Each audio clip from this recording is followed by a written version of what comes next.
Here I have TCL Tab 10S, and today I'm going to show you how to scan QR codes on this device. So to do this, firstly you have to open Google app, then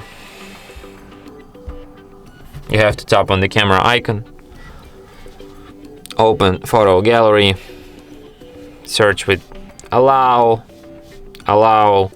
search with your camera. So let's scan, for example, this QR code. So as you can see, as soon as my camera spots it, it suggests me to open this page, which has been encoded here. So you just tap on the search button.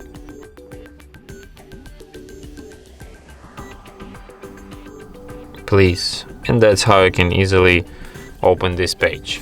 So as you can see here, you have an option: open website, copy link, or just share. So yeah, and that's the page which has been encoded into this QR code. And that's it. Thanks for watching.